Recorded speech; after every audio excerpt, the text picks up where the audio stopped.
Apresentamos Pensamentos da Espiritualidade Superior, um programa do GRESG com Guaraci Silveira. Um mergulho na essência, um instante de harmonia, um encontro divino conosco, um momento de reflexão. De repente, podemos nos instruir com as benesses da espiritualidade que, em festa, nos convida. Vamos?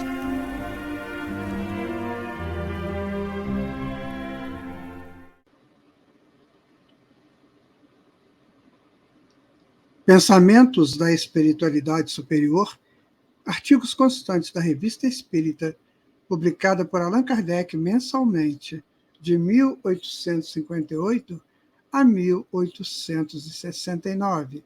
Hoje nós vamos estudar uma comunicação do Espírito Erasto, que fez parte dos primeiros cristãos. Nós demos o título de Mediunidade Refletida, e esse texto, está na Revista Espírita de maio de 1865. Então, foi feita uma pergunta ao Erasto. A pergunta era a seguinte, aliás, é uma pergunta-afirmação, A questão das obras-primas também se liga ao mesmo princípio que rege as relações dos encarnados com os desencarnados. Sua solução depende do conhecimento deste princípio. Então, vamos ver o que o Erasto fala sobre isso. Foi o Sr. Allan Kardec que fez esse comentário e a título de perguntas. Então, Erasto vai dizer, há médiuns que, por suas aquisições anteriores, por seus estudos particulares da existência que hoje percorrem, acham-se mais aptos, quando não mais úteis que outros. Aqui a questão moral não é levada em conta. É simplesmente uma questão de capacidade intelectual. Então, vejam vocês. No livro dos médiuns, nós vamos saber que a mediunidade independe da moral, ok? Tá. Então, se ela independe da moral, ela é uma aquisição feita ao longo da evolução. Então, desde lá que a mônada sai do pai, essa questão da comunicação entre as mônadas, depois entre aqueles princípios, que estão lá no mineral, no vegetal, no animal, tem comunicação entre eles. Você vê que as árvores se comunicam pelas raízes. Agora, quando chega no homem, aí nós vamos intelectualizar isso. Vamos começar a fazer isso de maneira pensada, refletida. Aí vem o nome mediunidade. Tá? Mas é preciso entender que quase sempre a mediunidade é exercida sem o conhecimento do médium, sem saber. Então, vamos imaginar que o médium viveu lá na Grécia, e ele viveu aquela apogeu da Grécia. E aí, o que acontece? Ele hoje tem lembranças arquivadas no seu inconsciente. Então, o artista vai pintar alguma coisa daquela época trazida dele mesmo. Ou, em outros casos, ele vai ter a inspiração trazida por um mentor desencarnado, sabe? Porque vai depender da moral. O que vai entender ali é que o médium tem a capacidade perceptiva para receber aquela orientação. Aí, na sequência, Erasto vai dizer, olha, mas não se deve ignorar que a maior parte desses médiuns não são devotados e que muitos recebem dos espíritos comunicações de ordem elevada, mas só eles aproveitam. Mais de uma obra-prima da literatura e das artes é produto de uma mediunidade inconsciente. Sem isto, de onde viria a inspiração? Então, os médiuns são inconscientes. Aí eles recebem as comunicações. Ok? Muito bem. Mas é para ele. Ele entende que é para ele, que nasceu dele, que saiu dele, que gerou dele. Quando, na maioria, pode não ser. Pode ser uma inspiração mediúnica. Por isso que artistas têm muitos esses insights, assim, De repente, do nada, ele fala que uma musa disse para ele alguma coisa. Então, essa musa seria um processo mediúnico. Agora, é preciso ter muito cuidado com isso, Porque há artistas extremamente talentosos, que já são capazes de criar por eles mesmos, e outros estão em aprendizado, precisam de mestres. E há outros ainda que têm uma comunhão perfeita entre o mundo físico e o mundo espiritual e trazem fabulosas obras de arte, né, em todos os seus segmentos, que encantam para sempre a humanidade. Queremos crer que é o caso da prece Ave Maria, da música Ave Maria, né? É um encanto mundial. Ele vai dizer o seguinte: as comunicações recebidas por Delfine de Gerardin, Augusto Valqueire e outros estavam à altura do que se tinha o direito de esperar dos espíritos que se comunicavam por eles. Então, esses literatos, né, eles sabiam que eram os espíritos comunicando por eles. Então, eles tinham essa plena noção. Aí, nessas ocasiões, infelizmente muito raras no Espiritismo, as almas dos que queriam comunicar-se tinham à mão bons e excelentes instrumentos, ou melhor, médiums cuja capacidade cerebral forneciam todos os elementos de palavras e de pensamentos necessários à manifestação dos espíritos inspiradores. Então, para um bom médium ser um bom médium, ele tem que ter uma capacidade intelectual, ele tem que ter avanços na sua intelectualidade, mas também deve ter avanços morais, para que ele possa analisar aquilo que chega por ele. Então, se ele não tem um avanço moral, qualquer coisa que chega, ele pode ser que ele não tenha a capacidade de saber se é do bem ou do mal, porque o inconsciente não tem isso com ele, ele vai recebendo. Então, sendo esse médium, que ele fala que é raro, né? Sendo esse médium capacitado intelectualmente e moralmente, aí a comunicação atinge um nível muito excelente, que vai atender ao encarnado e vai ajudar o desencarnado a passar essa mensagem. Então, meu amigo, minha amiga, a mediunidade é para todos.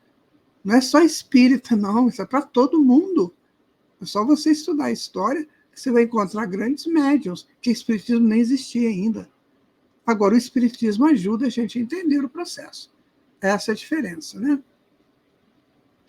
Ora, na maior parte das circunstâncias em que os espíritos se comunicam, os grandes espíritos, bem entendido, estão longe de ter sobre a mão elementos suficientes para a emissão de seus pensamentos com a forma que eles lhe teriam dado quando vivos. É isso o motivo para não receber suas instruções? Por certo, não. Porque se algumas vezes a forma deixa a desejar, o fundo é sempre digno do signatário das comunicações. Você observa, né, que Deus criou um mecanismo que, mesmo que os espíritos ainda iniciantes nesse assunto, como somos nós, não tivermos essa capacidade intelectual, mesmo assim, a essência pode chegar até nós. Então, você vê comunicações que não, às vezes, o médium não tem, assim, muito avanço, ele não estuda, ele não se dedica a isso, ele vai lá no centro espírita e faz a sua participação nas reuniões mediúnicas ou nos grupos de estudos, mas ele não tem essa capacitação toda ainda. Mas, mesmo assim, ele pode ser instrumento de grandes espíritos. A saber, ele será inconsciente. Ele não participará porque não terá condições intelectuais para isso, de conhecimentos, de avanços. Por isso que ao médium é sempre importante entender que ele precisa estudar, para ele entrar no nível das informações que são passadas por ele, para que ele também se aproveite delas, né? Quanto ao mais, são querelas de palavras. A comunicação existe ou não existe? Eis o essencial. Se existe, que importa o espírito e o nome que este toma? Se não se acredita nisso, importa ainda menos com elas se preocupar. Os espíritos tratam de convencer, quando não o conseguem, é um inconveniente sem importância. É simplesmente porque o encarnado ainda não está pronto para ser convencido, né? Ou convencida. Então é isso, meu amigo, minha amiga. Se você está querendo entender mediunidade, leia o Livro dos Médiuns, você tem que entender aqui. Porque senão você passa a ser apenas um repetidor do mundo espiritual, por melhor que você seja repetidor, mas não assimila a informação que chega. Então você é um artista, você faz uma obra maravilhosa, mas você talvez não tenha condições nem de ler a obra que você fez. Você não sabe de composição, você não sabe de movimento, você não sabe de nada. Mas fez a grande obra. Fez e entregou. Agora, para você ser eficiente, isso para a tua evolução também, viu? É bom que você saiba disso tudo. O Espiritismo nos ensina, através do Livro dos Médiuns e das orientações dos centros espíritas. Então, meu amigo, minha amiga, se você é um artista, busque entender isso. Você será muito mais eficiente naquilo que você faz a partir do seu talento. Todavia, estou bem à vontade para aqui afirmar que, em 100 indivíduos de boa-fé que experimentam por si ou por médiuns que eles são estranhos, mais de 2/3 tornam-se partidários sinceros da doutrina espírita. Porquanto, nesses períodos excepcionais, a ação dos espíritos não se circunscreve apenas ao ato do médium, mas se manifesta por 1000 aspectos materiais ou espirituais sobre o próprio evocador. Eu quero colocar para você uma coisa, eu também sou artista, escritor de peças teatrais, diretor de teatro. Nós fazíamos um trabalho totalmente envolvidos com a espiritualidade, nós os atores e as atrizes.